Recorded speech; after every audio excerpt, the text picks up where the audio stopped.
ಒಕ್ಕಲಿಗರ ಮೇಲೆ ಸರ್ಕಾರದ ವಕ್ರ ದೃಷ್ಟಿ ಬಿದ್ದಾಗಿದೆ. ಸ್ವಾಮೀಜಿ ಮೇಲೆ ಹಾಕಿರುವ ಎಫ್ಐಆರ್ ಈಗ ರಾಜಕೀಯ ಸ್ವರೂಪವನ್ನು ಪಡೆದುಕೊಳ್ತಾ ಇದೆ. ರಾಜ್ಯದಲ್ಲಿ ಈಗ ಅದೇ ಚರ್ಚೆ ಜೋರಾಗಿದೆ.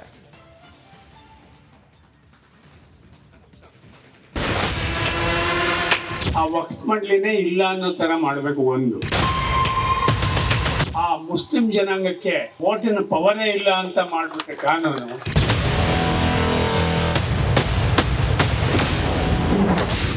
ಶ್ರೀಗಳ ಮೇಲೆ ಕಾಂಗ್ರೆಸ್ ವಕ್ರದೃಷ್ಟಿ. ಎಲ್ಲಿಗೆ ಹೋಯ್ತು ಡಿಕೆಶಿ ಒಕ್ಕಲಿಗ ಪ್ರೀತಿ? ಒಕ್ಕಲಿಗ ಸ್ವಾಮೀಜಿ ಕಾಂಗ್ರೆಸ್ ಸರ್ಕಾರದ ನಡುವೆ ನೋಟಿಸ್ ಫೈಟ್ ಶುರುವಾಗಿದೆ.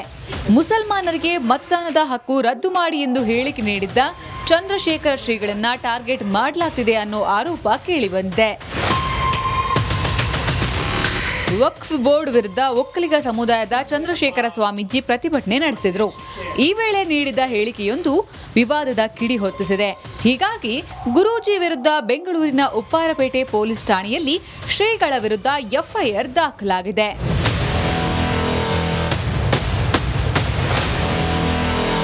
ಇನ್ನು ತಮ್ಮ ಹೇಳಿಕೆ ವಿವಾದವಾಯಿತು ಅಂತ ಅರಿಕೆಗೆ ಬರ್ತಿದ್ದಂತೆ ಸ್ವಾಮೀಜಿ ಕ್ಷಮಾಪಣೆ ಕೇಳಿದ್ರು.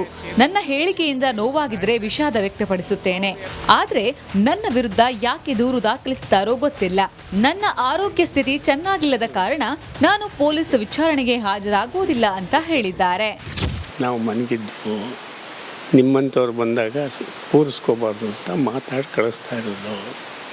ಆರೋಗ್ಯ ಇದ್ದರೆ ಹೋಗ್ತೀವಿ, ಆರೋಗ್ಯ ಇಲ್ಲದಿದ್ದರೆ ಹೋಗೋದು. ಕಾನೂನು ಹೇಗಿದೆ ಗೊತ್ತಿಲ್ಲ. ನಮಗೆ 80 ವರ್ಷ ಏನೋ 60 ವರ್ಷದ ಮೇಲೆ ಅವರೇ ಬರಬೇಕು ಅಂತೇನೋ ಇದೆ ಅಂತೆ ಗೊತ್ತಿಲ್ಲ. ಆದ್ದರಿಂದ ಏನಾಗ್ತದೆ ಗೊತ್ತಿಲ್ಲ. ನೆಲದ ಕಾನೂನು ಮುಂದೆ ಯಾರೂ ದೊಡ್ಡವರಲ್ಲ. ಚಂದ್ರಶೇಖರ ಸ್ವಾಮೀಜಿ ವಿರುದ್ಧ ಎಫ್ಐಆರ್ ದಾಖಲಾದ ಬಗ್ಗೆ ಗೃಹ ಸಚಿವ ಡಾಕ್ಟರ್ ಜಿ ಪರಮೇಶ್ವರ್ ಹೇಳಿದ್ದು ಹೀಗೆ. ಕಾನೂನು ನನಗೂ ದೊಡ್ಡದಲ್ಲ, ಅವರಿಗೂ ದೊಡ್ಡದಲ್ಲ. ಕಾನೂನು ಎಲ್ಲರಿಗೂ ಒಂದೇ ಅಲ್ಲ. ಕಾನೂನು ಬೇರೆ ಬೇರೆ ಇದ್ದರೆ ಬೇರೆ ಬೇರೆ ಕಾನೂನನ್ನು ಉಪಯೋಗ ಮಾಡ್ಬೋದು. ಆದರೆ ಈ ದೇಶದಲ್ಲಿ ಇರ್ತಕ್ಕಂಥ ಕಾನೂನು ಎಲ್ಲರಿಗೂ ಒಂದೇ ಇದೆ.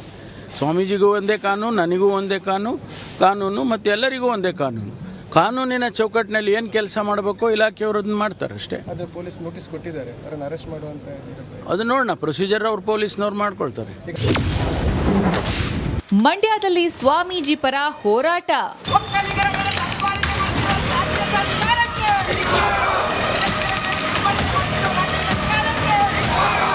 ಇನ್ನು ಚಂದ್ರಶೇಖರ ಸ್ವಾಮೀಜಿ ವಿರುದ್ಧ ಎಫ್ಐಆರ್ ದಾಖಲಾಗ್ತಿದ್ದಂತೆ ಮಂಡ್ಯದಲ್ಲಿ ಹೋರಾಟದ ಕಿಚ್ಚು ಜೋರಾಯಿತು. ಬೆಂಗಳೂರು ಮೈಸೂರು ಹೆದ್ದಾರಿ ತಡೆದು ಕೆಂಪೇಗೌಡರ ಒಕ್ಕಲಿಗ ಸಂಘ ಪ್ರತಿಭಟನೆ ನಡೆಸಿತು. News desk, republic Kannada.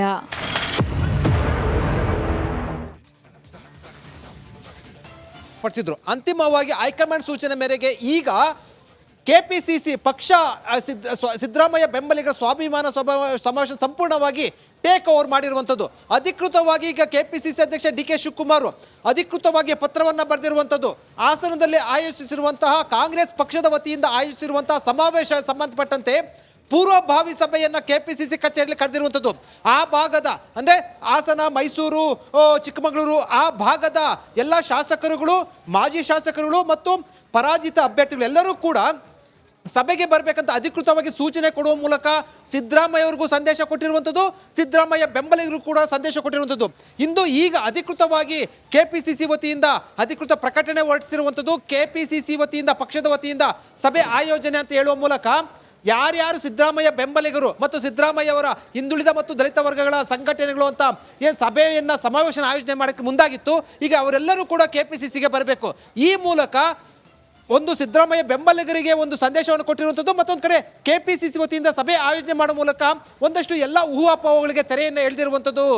Nagendra Babu. Okay, thank you Vijay ನಿಮ್ಮೆಲ್ಲ ಮಾಹಿತಿಗಾಗಿ. ಮತ್ತೊಂದು ಯತ್ನಾಳ್ ಅವರ ಬಣ. ಇವರ ಬಣದಲ್ಲಿ ಒಂದಷ್ಟು ಜನ ಸ್ಥಾನಮಾನ ಇಲ್ಲದಂಥವರು, ಚುನಾವಣೆಯಲ್ಲಿ ಸೋತಂಥವರು ಈಗ ದೊಡ್ಡ ಮಟ್ಟದಲ್ಲಿ ಸದ್ದನ್ನು ಮಾಡ್ತಿದ್ದಾರೆ. ಹಾಗಾದರೆ ವಿಜೇಂದ್ರ ಬಣದಲ್ಲಿರುವಂಥವ್ರು ಯಾರ್ಯಾರು, ಯತ್ನಾಳ್ ಅವರ ಬಣದಲ್ಲಿ ಕಾಣಿಸ್ಕೊಳ್ತಿರೋದು ಯಾರು, ಕ್ವಿಕ್ಕಾಗಿ ನೋಡ್ತಾ ಹೋಗೋಣ ಬನ್ನಿ.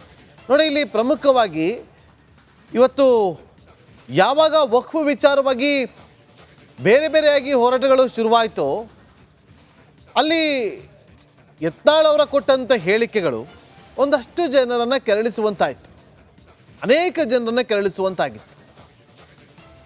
ತಕ್ಷಣ ಅಲರ್ಟ್ ಆಗುವಂಥ ಇಲ್ಲಿ ರೇಣುಕಾಚಾರ್ಯ ಅಂಡ್ ಟೀಮ್ ಯತ್ನಾಳ್ ವಿರುದ್ಧನೇ ಅವರು ಕೆಂಡ ಕಾರ್ದಕ್ಕೆ ಶುರು ಮಾಡ್ತಾರೆ.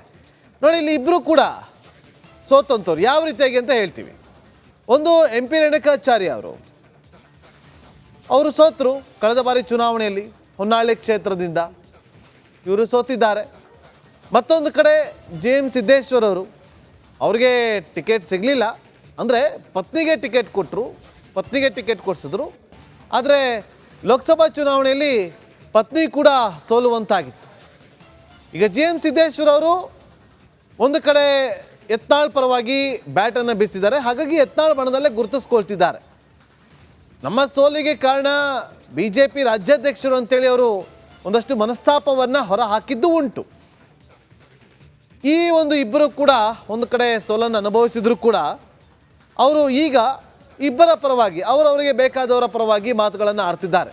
ಇನ್ನು ನೆಕ್ಸ್ಟ್ ಟೀಮ್ ಸೋಮಶೇಖರ್ ರೆಡ್ಡಿ ಜೊತೆಗೆ ರಮೇಶ್ ಜಾರಕಿಹೊಳಿ. ಇಲ್ಲಿ ರಮೇಶ್ ಜಾರಕಿಹೊಳಿ ಅವರು ಗೆದ್ದಿದ್ದಾರೆ, ಶಾಸಕರಿದ್ದಾರೆ, ಅವ್ರು ಸೋತಿಲ್ಲ. ಆದರೆ ಸೋಮಶೇಖರ್ ರೆಡ್ಡಿ ಸೋತಿದ್ದಾರೆ. ಆದರೆ ಇಲ್ಲಿ ಸ್ಥಾನಮಾನಕ್ಕೋಸ್ಕರ BJPನಾಗೆ ಗೆದ್ದಿದ್ರು ಕೂಡ ರಮೇಶ್ ಜಾರಕಿಹೊಳಿ ಅವರಿಗೆ ಸರಿಯಾದಂಥ ಒಂದು ಸ್ಥಾನಮಾನ ಸಿಕ್ಕಿಲ್ಲ ಅನ್ನೋದು ಅವರಲ್ಲಿ ಅಸಮಾಧಾನ ಎದ್ದು ಕಾಣ್ತಾ ಇದೆ. ಯಾವ ಮಟ್ಟಿಗೆ ಅಂತಂದರೆ ತಾನು ಪಕ್ಷದಲ್ಲಿ ಇದ್ದೀನಿ ಅನ್ನೋದು ತೋರಿಸ್ಕೊಳ್ತಾರೆ ಅಷ್ಟೇ, ಆದರೆ ಪಕ್ಷದ ಯಾವುದೇ ಒಂದು ಕಾರ್ಯಕ್ರಮಗಳಲ್ಲೂ ಕೂಡ ಅವರು ಕಾಣಿಸೋದಕ್ಕೆ ಸಿಗೋದೇ ಇಲ್ಲ. ಇನ್ನು ಮುಂದಿನ ಟೀಮ್ ಯಾವುದು ಅಂತಂದರೆ ಕಟ್ಟಾ ಸುಬ್ರಹ್ಮಣ್ಯ ನಾಯ್ಡು, ಅರವಿಂದ ಲಿಂಬಾವಳಿ. ಕಟ್ಟಾ ಸುಬ್ರಹ್ಮಣ್ಯ ನಾಯ್ಡು ಅವರಂತೂ ಕಳೆದ ಒಂದು 10 ದಿನದ ಈಚೆಗೆ ದೊಡ್ಡ ಮಟ್ಟದಲ್ಲಿ ಹೇಳಿಕೆಗಳನ್ನು ಕೊಡ್ತಾರೆ. ಅದು ರಾಜ್ಯ ರಾಜಕೀಯದಲ್ಲಿ ಸಂಚಲನವನ್ನು ಸೃಷ್ಟಿಯಾಗುವಂಥ ರೀತಿಯಲ್ಲೇ ಅವರು ಹೇಳಿಕೆಗಳನ್ನು ಕೊಡ್ತಾ ಇದ್ದಾರೆ. ಇಷ್ಟು ದಿನ ಎಲ್ಲೂ ಕಾಣಿಸ್ಕೊಂಡಿರಲಿಲ್ಲ ಅವರು. ಅರವಿಂದ ಲಿಂಬಾವಳಿ ಅವರು ಟಿಕೆಟ್ ಅವ್ರಿಗೆ ಸಿಗಲಿಲ್ಲ, ಅವ್ರ ಪತ್ನಿಗೆ ಟಿಕೆಟನ್ನು ಕೊಡಿಸಿದ್ರು. ಆದರೆ ಕಟ್ಟಾ ಸುಬ್ರಹ್ಮಣ್ಯ ನಾಯ್ಡು ಅವರು ಇಷ್ಟು ದಿನ ಎಲ್ಲಿದ್ದರು ಅಂತಲೇ ಯಾರಿಗೂ ಗೊತ್ತಿರಲಿಲ್ಲ, ಎಲ್ಲೂ ಕೂಡ ಕಾಣಿಸ್ಕೊಂಡಿರಲಿಲ್ಲ. ಈಗ ಹೇಳಿಕೆಗಳನ್ನು ಗಮನಿಸ್ತಾ ಇದ್ದೀರಿ, ಯಾವ ರೀತಿಯಾಗಿ ಹೇಳಿಕೆಗಳನ್ನು ಕೊಡ್ತಾ ಇದ್ದಾರೆ ಅಂತೇಳಿ. ಅರವಿಂದ್ ಲಿಂಬಾವಳಿ ಅವರು ಕೂಡ ಸಚಿವರಾಗಿದ್ದಂಥವ್ರು, ಅವ್ರಿಗೂ ಕೂಡ ಪಕ್ಷದಲ್ಲಿ ಇವತ್ತು ಸ್ಥಾನಮಾನ ಸಿಕ್ಕಿಲ್ಲ ಅನ್ನೋ ಬೇಸರ ಇದೆ. ಇನ್ನು ವಿಜೇಂದ್ರ ಅವರ ಬಣದಲ್ಲಿ ಕಾಣಿಸ್ಕೊಳ್ತಿರೋ ಯಾರು ಅಂತಂದರೆ ಒಂದು BC ಪಾಟೀಲ್, ಮತ್ತೊಂದು ಕಡೆ BP ಹರೀಶ್. ಕಳೆದ ಬಾರಿ ಸೋತಿರುವಂಥ ನಾಯಕರು. ಮೊದಲಿನಿಂದಲೂ ಕೂಡ ವಿಜೇಂದ್ರ ವಿರುದ್ಧ BP ಹರೀಶ್ ಅವರು ಧ್ವನಿ ಎತ್ತುತ್ತಲೇ ಬಂದಿದ್ದಾರೆ. BC ಪಾಟೀಲ್ ಅವರು ಈಗ ರೇಣುಕಾಚಾರ್ಯ ಅವರು ಎಲ್ಲೇ ಇದ್ದರೂ ಕೂಡ ಎಲ್ಲೇ ಹೇಳಿಕೆಯನ್ನು ಕೊಡ್ತಾರೆ ಕೂಡ ಅವರು ಕೂಡ ಕಾಣಿಸ್ಕೊಳ್ತಾ ಇರುವಂಥ ದೃಶ್ಯಾವಳಿಗಳು ಕಂಡುಬರ್ತಾ ಇದೆ. ಇನ್ನು ಹರ್ತಾಳ್ ಹಾಲಪ್ಪ ಜೊತೆಗೆ ಕುಮಾರ್ ಬಂಗಾರಪ್ಪ, ಇವರಿಬ್ಬರು ಕೂಡ ಹರ್ತಾಳು ಹಾಗೂ ಇವ್ರಿಗೂ ಕೂಡ BJPಯಲ್ಲಿ ಸೂಕ್ತ ಸ್ಥಾನಮಾನ ಸಿಕ್ಕಿಲ್ಲ ಅಂತೇಳಿ ಯಾರು ಕುಮಾರ್ ಬಂಗಾರಪ್ಪ ಅವರು ಅಸಮಾಧಾನವನ್ನು ಹೊರ ಹಾಕಿದ್ದಾರೆ. ಇನ್ನು ಹರ್ತಾಳ್ ಹಾಲಪ್ಪ ಅವರು ಆಗಲ್ಲ, ಬಹಳ ದಿನಗಳಿಂದ ಅವರು ಕೂಡ ಕಾಣಿಸ್ಕೊಂಡಿರಲಿಲ್ಲ. ಈಗ ಒಂದಷ್ಟು ಹೇಳಿಕೆಗಳನ್ನು ಕೊಡೋ ಮೂಲಕ ವಿಜೇಂದ್ರ ಬಣ ಅಂತೇಳಿ ಅವರೇ ಬಹಿರಂಗವಾಗಿ ತೋರಿಸ್ಕೊಳ್ಳುವಂಥ ಕೆಲಸವನ್ನು ಮಾಡ್ತಾ ಇದ್ದಾರೆ.